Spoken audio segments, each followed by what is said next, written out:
Hi friends, तो जैसे कि मैंने आपको पहले ही एपिसोड में हिंट दे दिया था कि सेकंड एपिसोड में मैं बताऊंगी आपको कि हमारे साथ क्या क्या स्कैम हुआ। जैसे कि हम लोग चेरापूंजी के लिए निकल चुके थे, हमने गूगल मैप पे लोकेशन डाली तो वो हमें गलत बता रहा था। तो हमने आर्मी और पुलिस वालों से हेल्प ली और हम लोग डायरेक्शन की तरफ निकले। फिर भी वहाँ पर एक डाइवर्जन था जो चेरापूंजी को जा रहा था और डाउकी को जा रहा था। हम गलत जगह चले गए क्योंकि वहाँ पर कोई साइन बोर्ड नहीं था, तो आप प्लीज़ ध्यान रखें। एवरीवन, हम लोग कहीं डॉकी की तरफ जा रहे थे तो यहाँ पे हमने देखा सब लोग फोटोज क्लिक कर रहे हैं क्योंकि बादल बिल्कुल पास में है। Lovely view, you can see that. मेरी मदर ने तो बहुत सारे पिक्चर्स क्लिक करवाए। Hello mummy, you can see that. Lovely view, I love it.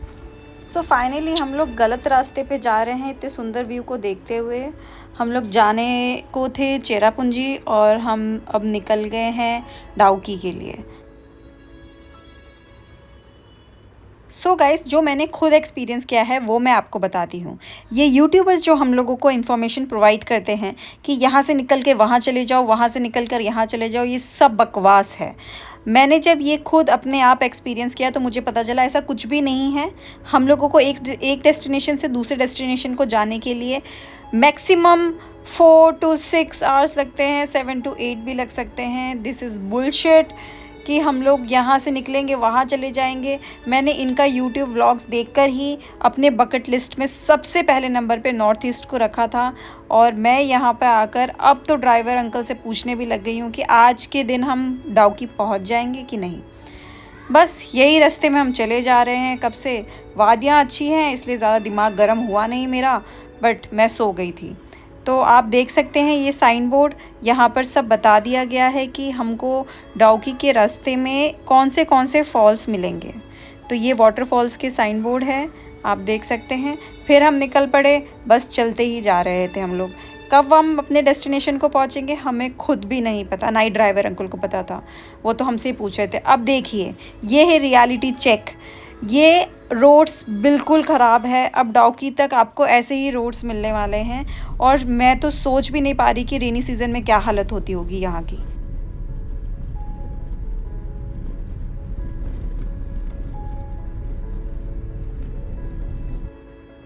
So finally हम लोग डाउकी पहुँच चुके हैं गाइस। ये यहाँ से उतरने का रास्ता है, बैम्बू का बना हुआ, और ये क्रिस्टल क्लियर वाटर नहीं है, इतना झूठ। सो हम लोग फाइनली मम्मी डर गई थी थोड़ा सा, बट अभी हम लोग चल लेंगे। मम्मी के नदी में तो नाव है ये। चलो गाइस, मैं अभी आपको दिखाती हूँ।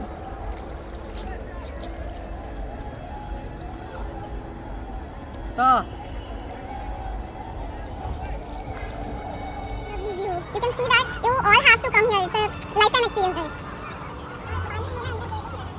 मैं अंदर का ले सकती हूँ इससे, बट मुझे थोड़ा सा डाउट है। ये देखिए, इधर स्कूबा डाइविंग भी होती है, so you can go for it also. मैं थोड़ी देर बाद मम्मा को भी स्कूबा डाइविंग कराने वाली हूँ। हम लोग एक्चुअली बहुत थक गए यहाँ तक आते आते, रोड बहुत ऐसी थी और हम लोग डायरेक्शन लेस भी हो गए थे, हमको मिल ही नहीं रहा कहाँ पे जाना है। तो हम सबसे पूछ कर आ रहे थे। I was asking my driver uncle की हाँ ओह, ये ब्रिज है, भैया बता रहे हैं कि 1931 में 1931 में बना है ये ब्रिज और ये ब्रिटिश के टाइम से ओके। हाँ आई गेस नहीं।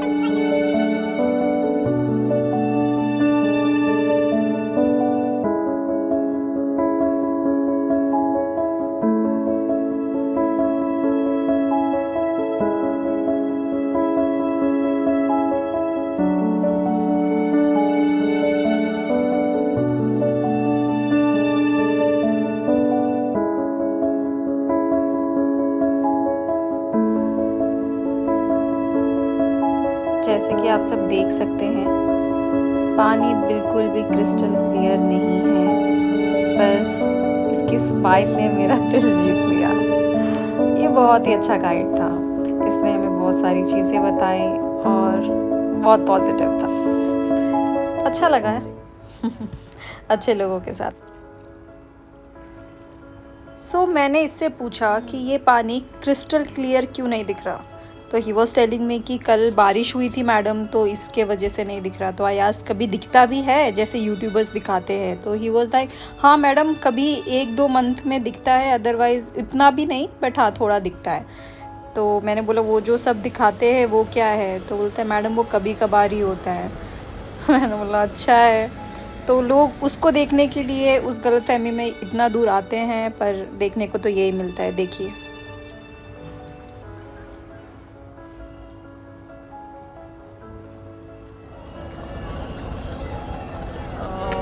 ये जो बोट पर भैया हैं इन्होंने बताया हमें कि बांग्लादेश का बॉर्डर है, और ये जो है बांग्लादेशी है, यहाँ पे मार्केट है इनका, हम इसके आगे नहीं जा सकते। तो आप लोग देख सकते हैं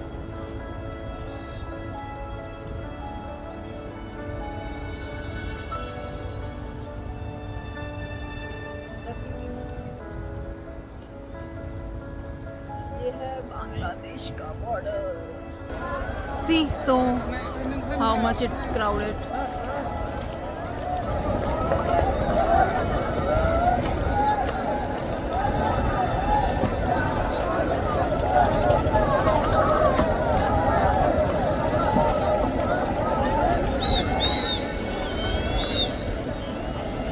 See.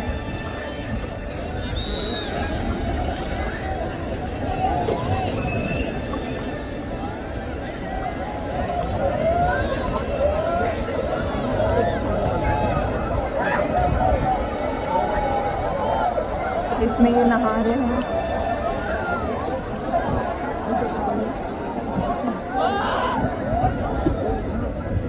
अपने इंडिया बॉर्डर की तरफ मुड़ रहे हैं, हम ये मुड़े अपने इंडिया बॉर्डर की तरफ।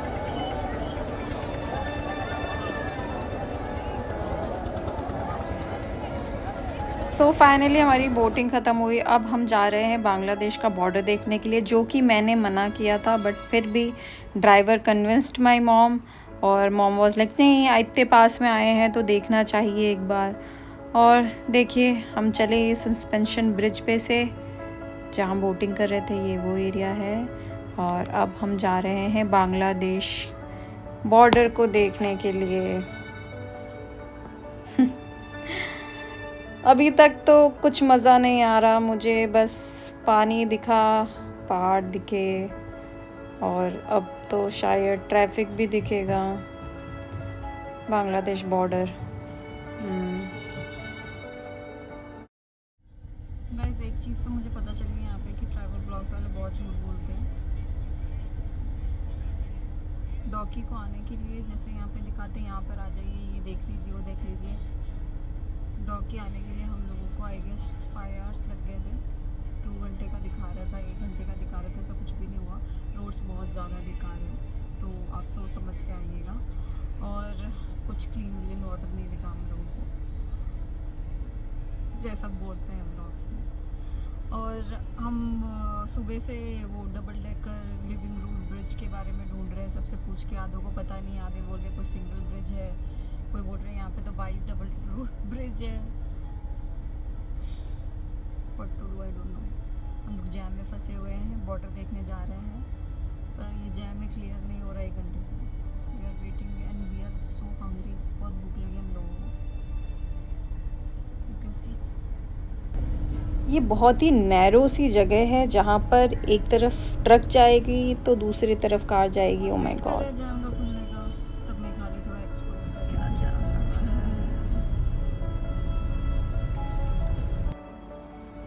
जैसे कि आप सब देख सकते हैं, हम अभी भी जैम में फंसे हुए हैं और धीरे धीरे गाड़ियाँ निकल रही हैं। तो हम चले, finally we reached.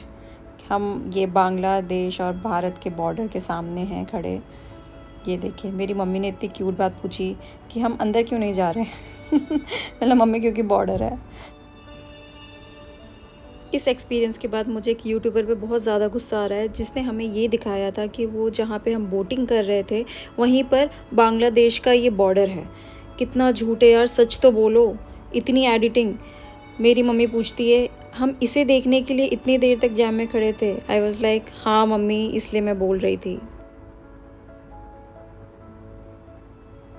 So finally अब हम वहाँ से निकल चुके हैं और अब हम जा रहे हैं क्लीनेस्ट विलेज को देखने और कुछ वाटरफॉल्स जो बीच रास्ते में पड़ते हैं, बोर हिल आई गेस। तो वो भी यूट्यूब पे हमने देखा है, बहुत सुंदर है, अब वो भी फ्रॉड ना निकले। तो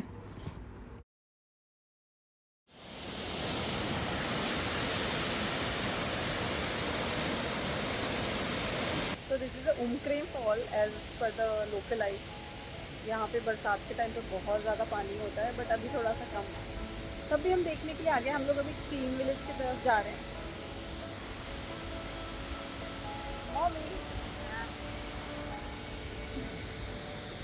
ये एक ब्रिज है, इट्स लुकिंग नाइस। हम सोच रहे हैं जाने को, बट वी आर लेट।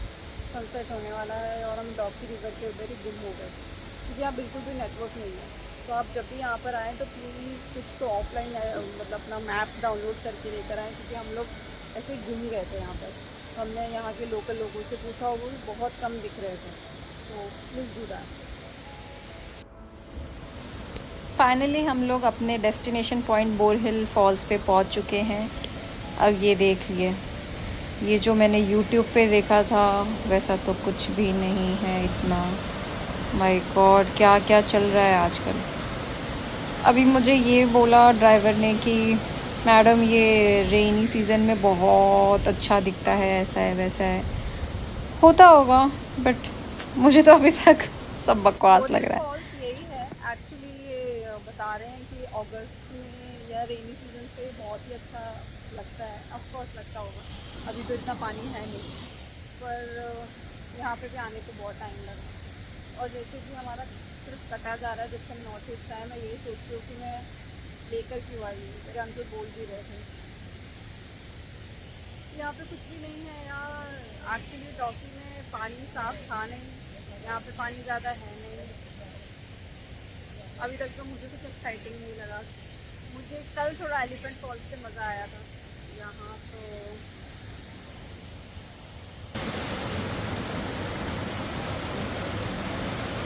तो गाइस अब यहाँ से हम आगे बढ़ते हुए क्लीनेस्ट विलेज की तरफ जा रहे हैं। तो रास्ते में हमें ये बॉर्डर मिला है बांग्लादेश का। हम इस साइड हैं इंडिया के और उधर बांग्लादेश है दूसरे साइड। ये सिक्योरिटी पर्पस से इन्होंने ये यहाँ पर बॉर्डर लाइन लगाया है और ये अभी भी प्रॉपर तरीके से नहीं बना है। हमने पीछे देखा था, अभी ये तैयार नहीं हुआ अच्छे तरीके से, इस पे काम चल रहा है। और प्लीज़ खाने का कुछ लेके जाइएगा, पूरे रास्ते में कुछ भी नहीं मिलता। अब तो सच में मैं इरिटेट हो गई हूँ। आधे से ज़्यादा लोगों को इंग्लिश नहीं आती और इन्हें हिंदी समझ में नहीं आती, और यहाँ पे कहीं भी साइन बोर्ड नहीं है। बहुत ज़्यादा परेशान हो गए हम उस विलेज को ढूंढते ढूंढते।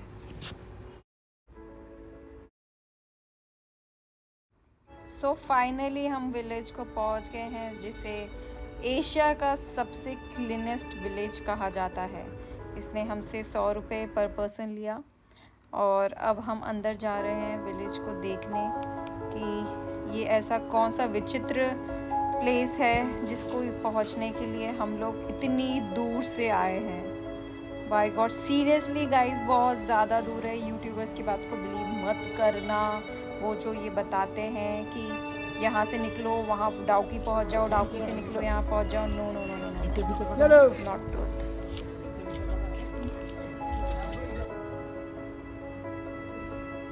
तो फाइनली हम लोग मॉलिंगनोम पहुँच चुके हैं, जो एशिया का सबसे क्लीनेस्ट विलेज कहा जाता है।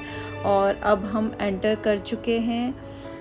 देखते हैं आगे क्या देखने को ऐसा मिलता है जो इतनी दूर हम ट्रैवल करके आए। ये एंट्री पॉइंट है। आफ्टर सो लॉन्ग स्ट्रगल हम यहाँ पहुँच चुके हैं और पता नहीं, कुछ तो देखने की कोशिश कर रहे हैं हम भी कि ऐसा क्या है जो लोग बात कर रहे हैं इस विलेज के बारे में और इतनी दूर से आ रहे हैं इसे देखने के लिए। मुझे तो ठीक ठाक ही लग रहा है। लोग बता रहे थे यहाँ पे सिर्फ 600 लोग ही रहते हैं और यहाँ के सारे बच्चे बचपन से ही उन लोगों को सिखाया जाता है कि साफ़ सफाई रखो, तो वो लोग साफ़ सफाई रखते हैं। और यहाँ पर ये भी बता रहे थे कि डस्टबिन्स हैं जो बैम्बू के, ये लोग यहाँ पर रखते हैं और आपको कहीं पे भी ऐसे गार्बेजेस या कचरा कुछ भी देखने को नहीं मिलेगा। एक ये कुछ तो था वहाँ पर जहाँ पर इसको क्लाइंब करके वुडन का ऊपर ये हट तक जाना है। यहाँ के एंट्री पॉइंट पर एक आंटी खड़ी थी, बूढ़ी आंटी। आई आस्क्ड हर कि इसका आप चार्ज क्यों कर रहे हैं। हमने ऑलरेडी जब हम एंटर कर रहे थे तब हमने टिकट्स के पैसे दिए थे, तो आप इसका क्यों अलग से चार्ज कर रहे हैं। तो उन्होंने बताया कि ये पर्सनल किसी की प्रॉपर्टी है, ये प्राइवेट प्रॉपर्टी है, तो इसलिए वो चार्ज कर रही हैं 200 रुपीज़। तो आई वाज लाइक, ऑलरेडी हम लोग कार में बैठ के इतना बोर हो चुके हैं और इतने टायर्ड थे कि मैं तो बिल्कुल नहीं चढ़ने वाली, तो मैंने यहीं से ही कैप्चर कर लिया, आप लोग देखिए। अच्छा था जो भी। अब तो हम लोग आगे बढ़ रहे हैं विलेज को देखने के लिए। यहाँ पर आकर ये पता चला कि everyone, old and young people, works together to keep the village clean. ये लोग ये भी बता रहे थे, this is the one of the most progressive villages and has the 100% literacy rate. Wow! Imagine if this is what our entire country could look like. यहाँ पे ये लोग बता रहे थे कि स्मोकिंग और प्लास्टिक भी स्ट्रिक्टली बैंड है और बच्चे जो सुबह स्कूल जाने से पहले सबको यहाँ पर बचपन से ट्रेनिंग दी जाती है कि वो लोग कैसे साफ़ सफाई रखें। सो गाइज, उनके इस एफर्ट्स की वजह से instead of dirty street you will C gorgeous gardens. और हम जब यहाँ पर चल रहे थे तो हम लोगों को इतना लाइट फील हो रहा था और एयर इतनी अच्छी थी, बहुत ही अच्छी, और स्मेल भी बहुत अच्छी आ रही थी। आई गेस इन्होंने फ्लावर बहुत अच्छे लगाए थे। Isn't it a good habit guys? Really I am so impressed. यहाँ पे आप बिल्कुल भी पॉल्यूशन नहीं देखेंगे, क्लीन वाटर होगा और instead of trash you will see beautiful handmade waste bins. ये देखिए बैम्बू के, बहुत ही अच्छे दिखते हैं। और यहाँ पे लोग फूड ट्रैश को ब्यूटीफुल सॉइल में कन्वर्ट करते हैं। और हमने अब ये पूरा विलेज देख लिया है, अब हम एग्जिट पॉइंट की तरफ बढ़ रहे हैं। अब ये एग्जिट पॉइंट आ गया, हम लोग बाहर जा रहे हैं विलेज से। बहुत सुंदर है, आप लोग आ सकते हैं, यहाँ पर रह सकते हैं, होम स्टेज है यहाँ पर, बहुत ही प्यारा और रिलैक्सिंग है।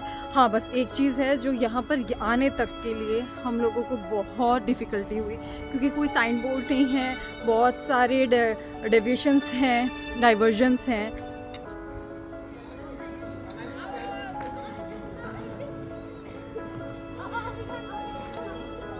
यहाँ का मार्केट है विलेज का, अगर आपको कुछ शॉप करना है बैम्बू का या कुछ भी, आप यहाँ से शॉप कर सकते हैं। पूरी सनसेट हो गया है, बाय द वे हमें यहाँ से निकलना है अभी चेरापूंजी के लिए, और इसमें राइट नाउ